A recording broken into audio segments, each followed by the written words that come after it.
सीमा और राधा दोनों सगी बहनें थीं, मगर दोनों के स्वभाव में जमीन आसमान का अंतर था। राधा जहाँ स्वभाव से विनम्र और दरियादिल थी, वहीं सीमा एक नंबर की स्वार्थी और लालची थी। कॉलेज खत्म होने के बाद उनके माँ बाप ने उनकी शादी करने का फैसला किया। चूँकि सीमा बड़ी थी, इसलिए पहले उसकी शादी तय की गई। एक दिन घर में सीमा और राधा अपने माता पिता के साथ बैठे हुए थे। सीमा बेटा, मैंने तुम्हारे लिए एक लड़का देखा है। ये देखो, ये उसकी फोटो है। ये तो बताइए पापा कि लड़का कितना पढ़ा लिखा है, उसका घर परिवार कैसा है। मैं नहीं चाहती कि मेरी शादी किसी कम पढ़े लिखे या गरीब से हो जाए। अरे बेटा, लड़का बैंक में ऊंचे पद पर है, अच्छा खाता पीता घराना है उसका, रुपए पैसों की कोई कमी नहीं है। तो फिर ठीक है, मुझे मंजूर है ये रिश्ता। निश्चित समय पर बड़े धूमधाम से सीमा की शादी कर दी गई। क्योंकि सीमा बड़ी बेटी थी, इसलिए उसके पापा ने शादी में कोई कसर नहीं छोड़ी। उन्होंने अपनी हैसियत से ज्यादा खर्च किया इस शादी पर। इसकी वजह से उन पर अच्छा खासा कर्ज भी हो गया। कुछ समय बाद राधा भी शादी के लायक हो गई। एक दिन, सुनो जी, मैंने राधा के लिए भी एक लड़का देखा है। ये लोग सीमा के ससुराल वालों जितने अमीर तो नहीं हैं, मगर शहर में उनका अपना घर और अपनी किराने की दुकान है। अपनी राधा खुश तो रहेगी ना वहाँ? हाँ हाँ, क्यों नहीं। चाहता तो मैं भी था कि सीमा की तरह राधा की शादी भी बड़े धूमधाम से करूं, मगर पैसे की समस्या सामने खड़ी है। कितने बड़े बड़े घरों में उसके लिए रिश्ता देखा, मगर पैसों की वजह से बात आगे नहीं बढ़ पाई। तभी राधा वहाँ आ जाती है। वो अपने माता पिता की सारी बातें सुन चुकी थी। आप चिंता मत करो पापा, आपने जहाँ मेरा रिश्ता तय किया है, मैं वहीं खुश रहूंगी। मुझे तो बस आप लोगों का आशीर्वाद चाहिए। राधा की बातें सुनकर उसके पिता को थोड़ी शांति मिली। निश्चित समय पर बड़े ही सीधे साधे तरीके से राधा की भी शादी हो गई। राधा के ससुराल में केवल उसकी सास थी, जो अक्सर बीमार रहा करती थी। राधा ने आते ही घर की सारी जिम्मेदारी अपने सर ले ली, जिससे उसकी सास को बड़ी राहत मिली। राधा दिन भर घर का काम करती थी और समय मिलने पर वह दुकान के कामों में अपने पति का हाथ भी बटाती थी। उधर सीमा की जिंदगी ऐशो आराम से गुजर रही थी। कभी शॉपिंग तो कभी किटी पार्टी। उसका सारा समय इन्हीं चीजों में बीतता था। एक दिन राधा और उसके पति दुकान पर थे। तभी वहाँ एक चमचमाती कार आकर रुकी। उसमें से सीमा और उसके पति निकले। सीमा के हाथ में मिठाई का डिब्बा था। दोनों दुकान में गए और सीमा राधा को मिठाई का डिब्बा देते हुए बोली, तेरे जीजा जी ने आज ही इस कार की डिलीवरी दी है। पूरे 20 लाख की कार है। मैंने सोचा ये खुशखबरी राधा को दी जाए। दरअसल सीमा राधा को जलाने के लिए अपनी कार दिखाने वहाँ आई थी, मगर भोली भाली राधा उसकी इस चाल को समझ नहीं पाई। मगर राधा का पति अनिल इन बातों को समझ गया। सीमा और उसके पति के जाने के बाद अनिल बोला, तुम्हारी बहन यहाँ खुशखबरी देने नहीं आई थी, बल्कि हमें जलाने के लिए यहाँ आई थी। वो जानती है ना कि हमारी हैसियत नहीं है ना कार खरीदने की, इसलिए अपनी नई कार दिखाकर हमें जलाना चाहती थी। नहीं जी, ऐसी कोई बात नहीं है। वो भला हमें क्यों जलाना चाहेगी? ऐसी ही बात है। उसे पता है ना कि मैं कभी कार नहीं खरीद सकता, मामूली दुकानदार जो हूँ, और उसका पति तो बैंक में बड़ा अफसर है ना। क्यों? किसने कहा कि तुम कभी कार नहीं खरीद सकते? तुम जरूर कार खरीदोगे।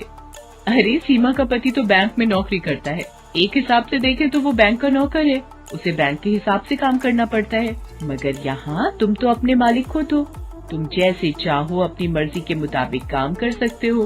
अगर तुम ठान लो तो कुछ भी कर सकते हो। मैं हर कदम पर तुम्हारे साथ हूँ। देखना, थोड़े ही दिनों में तुम एक कार क्या 10 कारों के मालिक बन जाओगे। उसने सारी चिंता छोड़कर जी तोड़ मेहनत करना शुरू किया। वो रोजाना सुबह 7 बजे दुकान खोलता था और देर रात 10 बजे तक दुकान पर ही रहता था। दोपहर के बाद राधा भी उसका हाथ बटाने दुकान पर आ जाती थी। राधा और अनिल दोनों ही स्वभाव से कोमल थे। ग्राहकों से बड़ी ही विनम्रता से बात करते थे।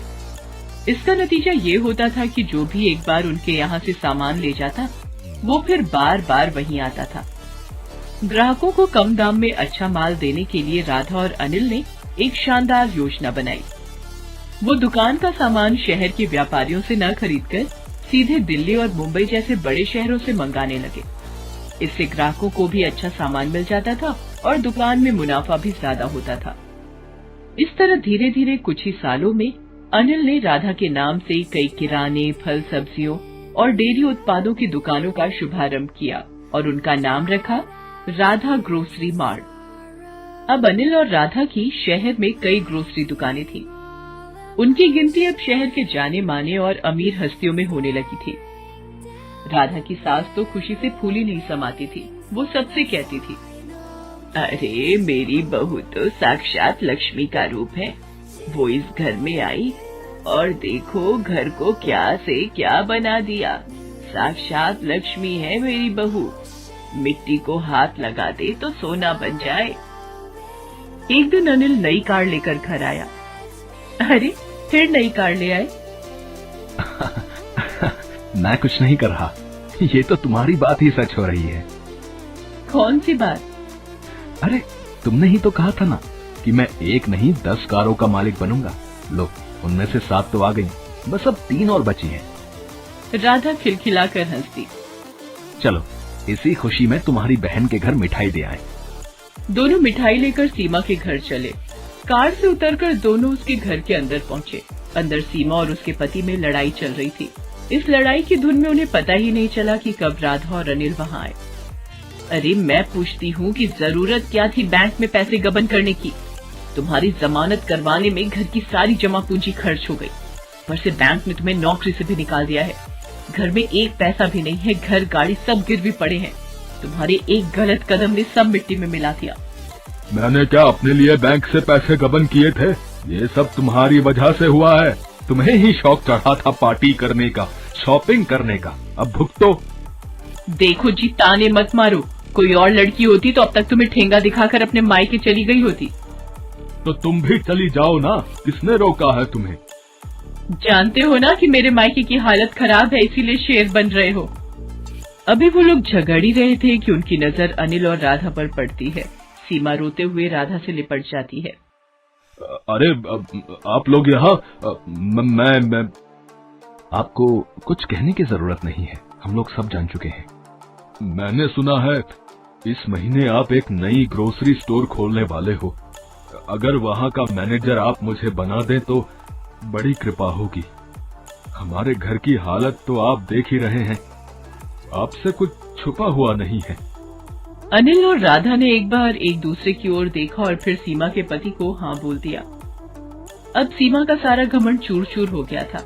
एक समय में जिसे वो अपनी दौलत की झूठी शान दिखाकर जलाना चाहती थी, आज वो उसी के रहमो करम पर थी। उसे एहसास हो गया था कि दौलत पर कभी घमंड नहीं करना चाहिए। प्रीति की बुआ शोभा दिल्ली में रहती थी। प्रीति के पिता धनराज चाहते थे कि प्रीति अपने कॉलेज की पढ़ाई शहर में अपनी बुआ के घर रहकर ही पूरी करे। प्रीति, तुम्हारी बुआ ने सोनिया के कॉलेज में बात कर ली है। तुम अपना सारा सामान पैक कर लो। कल सुबह की तुम्हारी बस है। प्रीति, शोभा दीदी बहुत अच्छे स्वभाव की हैं। वो तुम्हारा पूरा ध्यान रखेंगी। अगले दिन प्रीति अपनी बुआ के घर दिल्ली आ जाती है। सोनिया शोभा से कहती है, मम्मी आपको मेरा ही कॉलेज मिला था इस गांव की गवार के एडमिशन के लिए। सोनिया धीरे बोलो, प्रीति बाहर ही है और वो तुम्हारे मामा जी की बेटी है। भूलो मत, तुम्हारी माँ भी एक गांव से ही शादी करके शहर आई थी। मम्मी आप जो भी बोलो पर मुझे इस गांव वाली से दूर ही रखना, वरना मेरा स्टेटस भी खराब हो जाएगा। पता नहीं, लग रहा है इसके आने से घर में गोबर जैसी बदबू आ रही है। मैं जरा नहा कर आती हूँ। प्रीति सोनिया के कमरे से आती आवाजों को सुन तो रही थी, पर अपनी बुआ के निर्मल स्वभाव के कारण वो उस वक्त चुप रही। अगले दिन प्रीति कॉलेज जाने के लिए तैयार होती है। तुम ये देसी सलवार कमीज में कॉलेज जाओगी? पर गांव में तो मैं यही सलवार सूट ही पहनती हूँ और मैं यही लेकर आई हूँ। नहीं नहीं प्रीति, ये अच्छा है जो भी तुमने पहना है। सोनिया को तो फिजूल में मजाक करने की आदत है। वैसे मैंने ड्राइवर को बोल दिया है, तुम सोनिया के साथ ही कॉलेज चली जाओ। सोनिया, प्रीति का कॉलेज में पहला दिन है, इसका ख्याल रखना। सोनिया मुंह बनाती हुई गाड़ी में जाकर बैठ जाती है। प्रीति भी उसके साथ चुपचाप गाड़ी में बैठ जाती है। पूरे रास्ते प्रीति सोनिया से बात करने की कोशिश कर रही थी, पर सोनिया बार बार अपने मेकअप में और अपनी सेल्फी लेने में ही व्यस्त रही। सोनिया कॉलेज आने से थोड़ी देर पहले ही ड्राइवर को गाड़ी रोकने के लिए कहती है, ड्राइवर गाड़ी रोको, प्रीति गाड़ी से नीचे उतरो। पर सोनिया मैडम, आपका कॉलेज तो अभी थोड़ा आगे है। ड्राइवर, तुमसे जितना कहा जा रहा है उतना सुना करो। और प्रीति, तुम यहाँ से कॉलेज अकेले जाओगी पैदल। मैं नहीं चाहती कि मेरी फ्रेंड्स तुम जैसी गांव की गवार को मेरे साथ गाड़ी से उतरते हुए देखें। सोनिया प्रीति को गाड़ी से उतार देती है और गाड़ी आगे चली जाती है। प्रीति अकेली सड़क पर पैदल ही कॉलेज तक पहुंचती है। वो सोनिया के पास जाती है। सोनिया, सोनिया सुनो तो। सोनिया, वो सलवार कमीज वाली लड़की तुम्हें आवाज दे रही है। पायल, तू कैंटीन में मेरा वेट कर, मैं थोड़ी देर में आती हूँ। क्या बात है प्रीति, मैंने तुमसे कहा था मेरे से कॉलेज में दूर रहना, पर तुम सबके सामने इतनी तेज आवाज लगाकर क्यों बुला रही हो? सोनिया, मैं यहाँ पर किसी को भी नहीं जानती हूँ, इसीलिए तुम्हें बुला रही थी। क्या तुम मुझे सबसे मिलवा सकती हो? आज इसका सबसे मिलने का किस्सा ही खत्म कर देती हूँ। चला कैंटीन में, सबसे तेरी पहचान करवाती हूँ। सोनिया प्रीति को कॉलेज की कैंटीन में ले जाती है। फ्रेंड्स, इससे मिलिए, ये है गांव से आई हुई एक बहुत ही सुशील लड़की प्रीति। ये आप सबके साथ पहचान करने आई है। अच्छा, आओ प्रीति, हमारे साथ बैठो। प्रीति जैसे ही कुर्सी पर बैठने लगती है, सोनिया कुर्सी खींच लेती है। प्रीति जमीन पर गिर जाती है। ओह सॉरी प्रीति, मुझे लगा तुम दूसरी कुर्सी पर बैठने वाली हो। कोई बात नहीं प्रीति, तुम इस कुर्सी पर बैठ जाओ। बेचारी प्रीति को अपमानित करते सोनिया को जरा भी लज्जा नहीं आ रही थी। कॉलेज के सभी लड़के लड़कियां प्रीति पर हंसने लगते हैं। सोनिया प्रीति को रोजाना ही परेशान करती रहती थी। कॉलेज में ही सोनिया का एक दोस्त था मोहित, वो भी बहुत ही बिगड़ा हुआ लड़का था। एक दिन, सोनिया, आज शाम की पार्टी में क्लब आ रही हो ना?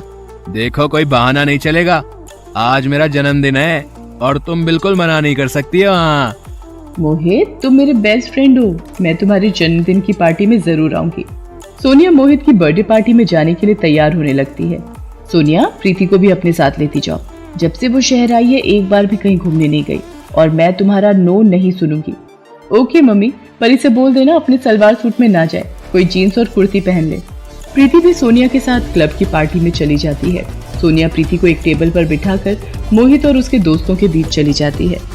Hello Sonia, thank you so much, तुम मेरी पार्टी में आ गई, मानो 4 चांद लग गए। आओ डीजे पे डांस करते हैं। सोनिया मोहित और उसके दोस्तों के साथ डीजे पर डांस में व्यस्त हो जाती है। प्रीति पानी लेने के लिए काउंटर पर जाती है। तभी, कितनी गोलियां डाली हैं ड्रिंक में? बेफिक्र रहो, इतनी गोलियां डाल दी हैं कि सोनिया को सुबह तक होश नहीं आएगा। ये लोग सोनिया के बारे में क्या बात कर रहे हैं? उसे क्या पिलाने वाले हैं?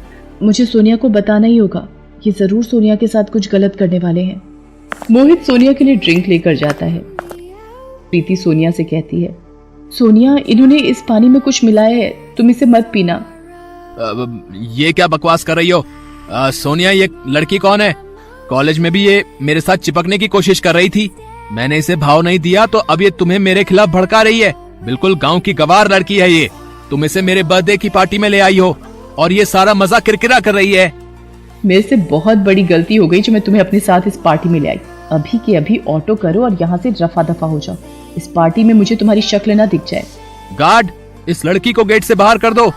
प्रीति को ना चाहते हुए भी क्लब से बाहर जाना पड़ता है, पर उसे सोनिया की चिंता हो रही थी और वो सोनिया के पास वापस जाने का तरीका ढूंढ रही थी।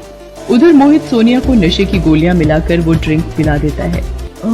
मोहित, मुझे चक्कर आ रहे हैं, सिर घूम रहा है।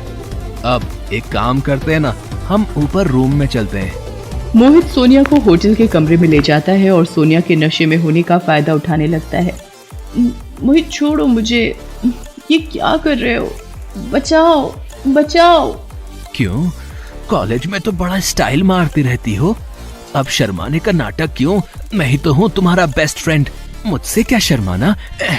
तभी दरवाजा पीटने की आवाज आने लगती है। सोनिया किसी तरह दरवाजा खोलने में कामयाब हो जाती है। प्रीति, तू? मैंने तो। सोनिया बेहोशी की हालत में थी। इतनी देर में शोभा भी होटल पहुंच जाती है। प्रीति ने शोभा को फोन कर दिया था और सारी बात बता दी थी। शोभा ने मैनेजर से फोन पर बात की और प्रीति को अंदर आने की इजाजत मिली। सर, इसी लड़के ने सोनिया को नशे वाला पानी पिलाया था। गार्ड, पकड़ लो इस लड़के को, हमारे होटल का नाम खराब करता है। तुझे तो मैं पुलिस के हवाले करूंगा।